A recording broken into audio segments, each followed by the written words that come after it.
आज की कहानी है राजेश की। एक आम आदमी जो दिखावे के चक्कर में ईएमआई के जाल में फंस गया। शुरुआत छोटी सी ख्वाहिश से हुई, लेकिन अंजाम बहुत बड़ा था।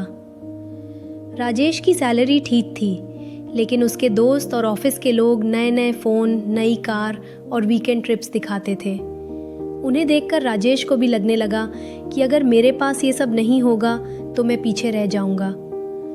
सबसे पहले उसने ईएमआई पर एक महंगा स्मार्टफोन ले लिया, फिर ईएमआई पर कार और उसके बाद घर के लिए बड़ा लोन।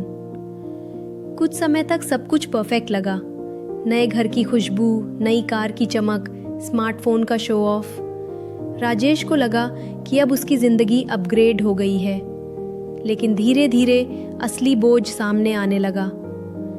हर महीने की सैलरी आती और ईएमआई उसे ख़त्म कर देती। राशन के पैसे कम पड़ जाते। बच्चों की स्कूल फीस के लिए टेंशन होने लगी। कभी बिजली का बिल लेट होता, कभी क्रेडिट कार्ड का। सबसे बड़ी गलती ये थी कि एक लोन चुकाने के लिए राजेश दूसरा लोन लेता और ब्याज का बोझ बढ़ता ही जाता। राजेश रात को सोते समय बस यही सोचता था, अगर कल सैलरी लेट हो गई तो घर कैसे चलेगा। ये डर उसकी जिंदगी से सुकून छीन रहा था। ऑफिस में राजेश ओवरटाइम करता, लेकिन जॉब बदलने की हिम्मत नहीं कर पाता, क्योंकि डर था कि अगर नई नौकरी में दिक्कत हुई तो ईएमआई का क्या होगा।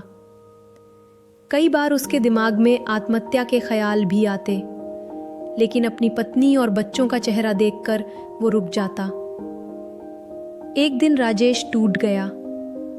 रात को घर आकर वो अपनी पत्नी के सामने रो पड़ा। उसने कहा, अब नहीं हो रहा मुझसे। मैं ईएमआई और कर्जों के बोझ में दब गया हूँ।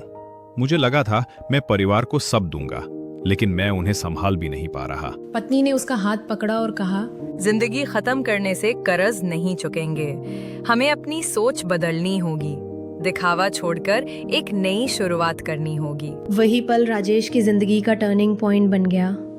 दोनों ने तय किया कि अब सिर्फ ज़रूरी चीज़ों पर ही पैसा खर्च होगा। हर महीने का बजट बनेगा और उसी हिसाब से खर्चा होगा। वीकेंड पार्टी और फिजूल की शॉपिंग बंद कर दी और हर लोन को प्राथमिकता के हिसाब से चुकाना शुरू किया। धीरे धीरे उनका बोझ कम होने लगा। राजेश को समझ आया कि असली सुकून नए फ़ोन या कार से नहीं, बल्कि मानसिक शांति और परिवार के साथ वक्त बिताने से मिलता है। दोस्तों, राजेश की कहानी एक उदाहरण है कि ईएमआई का जाल कैसे इंसान की ज़िंदगी बर्बाद कर सकता है। अगर आप भी ईएमआई के ट्रैप में हो तो इन स्टेप्स को फॉलो करो। पहला, बजट बनाओ। अपनी आय और खर्चे लिखो। दूसरा, सबसे ज़्यादा ब्याज वाले लोन को पहले चुकाओ। तीसरा, फिजूल खर्चे बंद करो। दिखावे के लिए लोन मत लो। चौथा, इमरजेंसी फंड बनाओ। और पांचवा, दिखावा छोड़ो, सुकून पकड़ो। ईएमआई ज़रूरी है, लेकिन सिर्फ उतनी जितनी आप झेल सकते हो। दिखावे के चक्कर में कभी अपनी फैमिली का सुकून मत खोना। पैसा ज़रूरी है, लेकिन सुकून सबसे बड़ा धन है।